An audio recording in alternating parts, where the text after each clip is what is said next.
మామిడికాయ పచ్చడి పెడుతున్నానండి. మామిడికాయ తొక్కు పచ్చడి ఎప్పుడైనా పెట్టుకోవచ్చు. చాలా చాలా టేస్టీగా ఉంటుంది.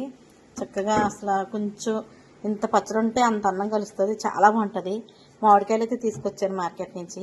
తర్వాత ప్రాసెస్లోకి వెళ్ళిపోతాం. మామిడికాయలు తీసుకొచ్చాను కదండి, అట్లా ముక్కలు కోసేసాను చిన్న చిన్న ముక్కల కింద తొక్కు పచ్చడికి. వీటిని ఇప్పుడు ప్రాసెస్ చూపిస్తాను. ఏమేమి వేయాలన్నది చెప్తాను. ఏమేమి వేసి చేయాలన్నది పచ్చడి చెప్తాను. చాలా చాలా టేస్టీగా వస్తుంది మామిడికాయ తొక్కు పచ్చడి. ఇదిగోండి మామిడికాయ తొక్కు పచ్చడి చేస్తున్నాను. నేను మామిడికాయలు తీసుకొచ్చాను కదా రాత్రి. దానికి కావాల్సిన ఇలా బరబరగా పట్టుకోవాలి. మామిడికాయ ముక్కలు కొంచెం బరగ్గా ఉండాలి. ఇలాగా మామిడికాయ ముక్కలు ఇలా పట్టేసుకోవాలి. తొక్కు పచ్చడి అంటే చాలా చాలా టేస్టీగా వస్తుంది తొక్కు పచ్చడి. దానికి కావాల్సిన సామాగ్రి: ఆవాలు, మెంతులు, జీలకర్ర, తగినంత సాల్టు, కారం, ఆయిల్. ఒక గ్లాస్ ఆవాలు, మెంతులు అండి, ఒక గ్లాస్ మెంతులు, ఒక గ్లాసు హాఫ్ కప్పు ఆవాలు. హాఫ్ కప్పు ఆవాలు సరిపోతాయి. ఆవాలు మెంతులు ఇలా బరగ్గా పట్టుకోవాలి. పట్టుకుని ఇందులో వేసేసుకోవాలి. మామిడికాయ ముక్కల్లో వేసేసుకుందాం. మనం కొలిసి పెట్టుకున్నాం కదా, గ్లాస్కి 2 గ్లాసులు కారం, గ్లాసు మెంతులు అయితే 2 గ్లాసులు కారం కొలిసి పెట్టుకున్నాం కదా, కారం వేసేసుకోవాలి. హాఫ్ కప్పు ఉప్పు. ఇప్పుడు దీన్ని మిక్సీ పెట్టాలి. లైట్గా మిక్సీ పట్టేసేసి ఇప్పుడు ఇలా కలిపేసుకున్న తర్వాత తగినంత ఆయిల్ పోసుకోవాలి.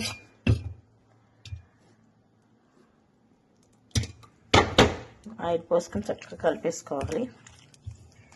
గుమ్మగుమ్మలాడే పచ్చడి రెడీ అయిపోతుంది. తొక్కు పచ్చడి చాలా చాలా టేస్టీగా వస్తుంది. పచ్చడి ఇలా కలిపేసుకోవాలి. చూడండి ఎంత బాగుంది, ఎంత కలర్ఫుల్గా వచ్చిందో. తొక్కు పచ్చడి రెడీ అయిపోయింది. మామిడికాయ తొక్కు పచ్చడి చాలా చాలా టేస్టీగా వస్తుంది. దీనికి పోపు చేసేసుకుందాం. కావాల్సిన పదార్థాలు: ఎండుమిరపకాయలు, కరివేపాకు, కొంచెం మెంతులు, కొంచెం ఆవాలు, తగినంత ఆయిల్, శనగపప్పు, వెల్లుల్లిపాయలు, జీలకర్ర, మినపప్పు. బాండి పెట్టేసుకుందాం, తయారు చేసేసుకుందాం. పోపు చేసేసుకుందాం. ఆయిల్ మరిగిపోయింది. ఇప్పుడు కొంచెం మినపప్పు,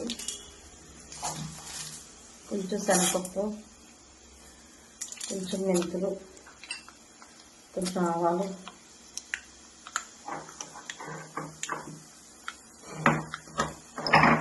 కొంచెం జీలకర్ర, 8 గారు కరివేపాకు. ఇప్పుడు వేయాలి ఉల్లిపాయ. అలా బాగా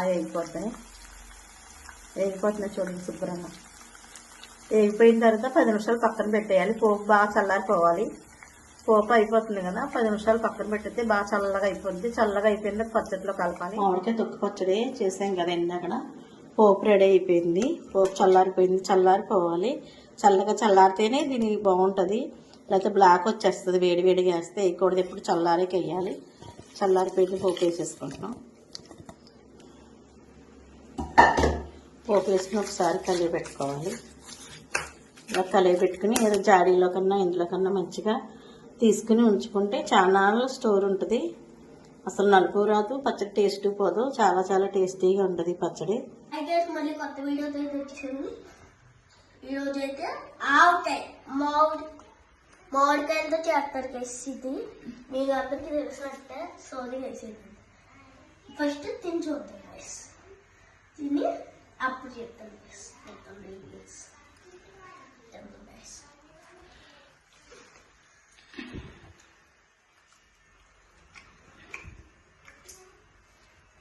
సూపర్ గైస్, టేస్టీగా ఉంది గైస్. ఈ మామిడికాయ ఇంకా సూపర్ ఉంది గైస్. ఇది అయితే పుల్లగా ఉంది గైస్. తింటే సూపర్ ఉంది. అంత పుల్లగా ఏం లేదు, టేస్టీ గైస్.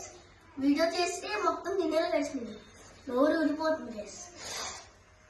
Super guys. లాగా వచ్చేస్తుంది గైస్.